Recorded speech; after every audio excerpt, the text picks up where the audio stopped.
السلام عليكم kusoo dhawaada caaqil tag muuqaalkani waa part 2 login page qaybtani maanta waxaan sameyn doonaa sida responsive aad ugu dhigi kartid page-kaaga haddii aan tijaabiyo marka qaabka uu soo muuqanayo page-kani markii lagu isticmaalayo kale device-yada oo screen-kooda yar yahay sida mobileska oo kale qaabka uu soo muuqan doono marka haddii aan tijaabiyo waxaad sameysaa right click dheh inspector-ka taabo marka and then waxaad sameysaa marka drag samee waad aragtaa marka hadeertaani qaabka u muuqdo image-ka waad u jeedaan sida oo noqday asaga iyo formkana waad u jeedaan gaabka u dhaxeeyo uma dhaxeeyo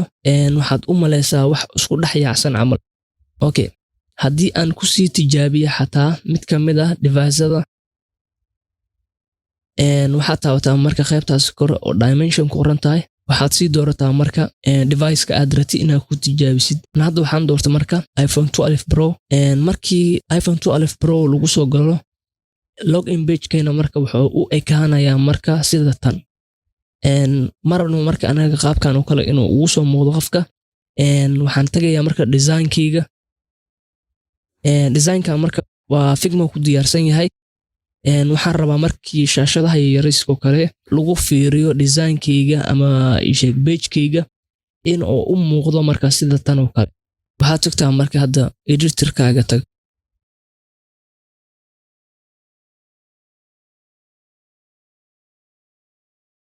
waxaad soo furataa marka CSS-kaaga waxaan shaqada ka bilaabi doonaa marka inaan sameysano wax loo yaqaano media query waxaa leedahay marka ads dheh media query only screen and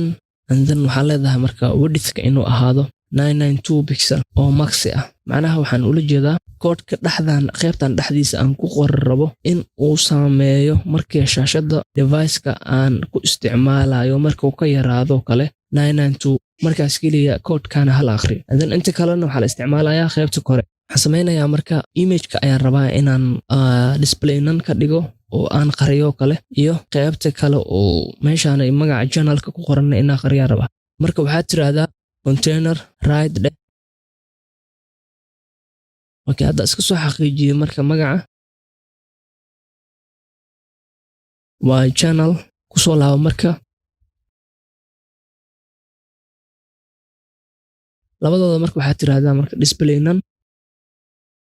waad aragtaan marka display-nan markaan dhaho kale qaabkan ayuu noqday okay then waxaan rabaa marka section-kan oo formkii ay ku jiraan iyo loogada qaabka u kala muuqdaan ma rabo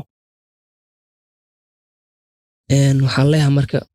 container laftiga ayay ku wada jireen marka dhammaantooda waxaan leeyahay justify content center align item center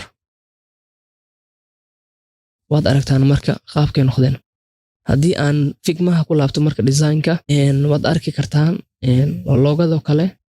waxay u eg tahay qaabkan and then haddii aan soo laabto marka koodhkayga loogada waxaan ka dhigayaa marka qaabkaas oo kale waxaan dhahayaa ugu horreyn flux direction waxaa ka dhigtaa column margin bottomna waxaad ka dhigtaa 5 rem waad aragtaa marka inta u dhaxeyso marka okay waxaan kaloo rabaa inaan u sameeyo marka labada input waxa loo yaqaan placeholder marka waxaad ku laabataa marka HTML-kaaga input-ka koowaad oo email-ka tag placeholder u samee placeholder-ka waa qoraal yarkaas oo qofku u sharxi karo waxa fildigan loogu baahan yahay marka inuu geliyo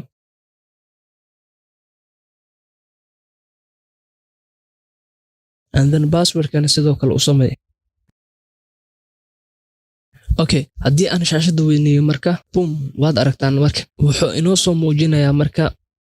design-kii aan ugu talagalna marka shaashadaha waaweyn waxaad ku laabataa mar kale inspector-ka si aan u fiirino marka waxaa inoo saaran marka device dimension-kiisu yahay iPhone 12 and then haddii aan ka bedelo oo aan ku tijaabiyo kale device kale sida u muuqanayo marka screen-keena fiiri muuqaalkeena maanta intaas ayuu ku eg yahay. Assalaamu calaykum waraxmatullaahi wabarakaatuh.